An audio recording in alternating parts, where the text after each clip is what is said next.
নির্বাচন, বিশেষ নির্বাচন, অঙ্কনের বিবরণ এবং প্রমাণ সহ একটি সম্পাদ্য লেখা।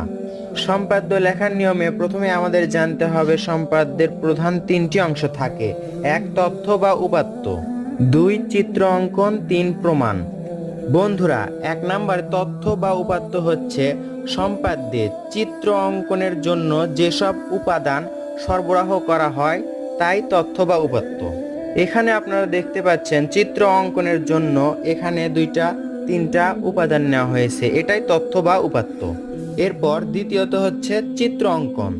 সম্পাদ্যে যা করণীয় তাই অঙ্কন, অর্থাৎ সরবরাহকৃত তথ্য বা উপাত্ত দিয়ে যা করতে বলা হয় তাই চিত্র অঙ্কন। এরপর ৩ নাম্বারে দেখতে পাচ্ছেন প্রমাণ।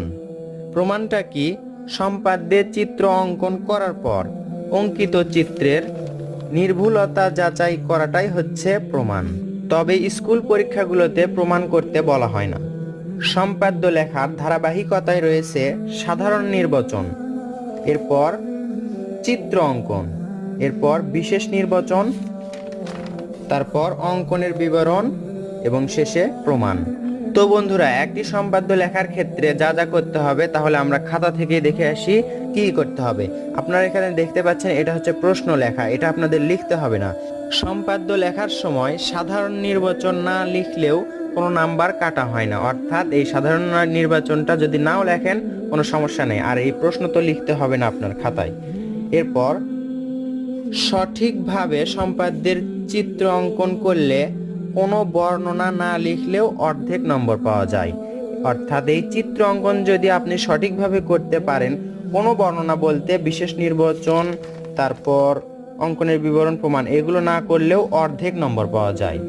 তাহলে হয়তো ভাবছেন এটাতে অর্ধেক নাম্বার আর বিবরণে বা প্রমাণে অর্ধেক নাম্বার, কিন্তু না, আপনি যদি চিত্র অঙ্কন না করেন কিন্তু এই বিশেষ নির্বাচন, অঙ্কনের বিবরণ এবং প্রমাণগুলো লেখেন তাহলে কোনো নাম্বার পাওয়া যাবে না। সম্পাদ্য লেখার ক্ষেত্রে যুক্তিসঙ্গত যে কোনো উপায়ে জ্যামিতিক প্রমাণ করতে পারলে পূর্ণ নম্বর পাওয়া যায়। এরপর সম্পাদ্য অঙ্কন করে প্রয়োজনীয় চিহ্ন এখানে দেখতে পাচ্ছেন, এগুলো না দিয়ে সঠিকভাবে চিত্র চিহ্নিত না করে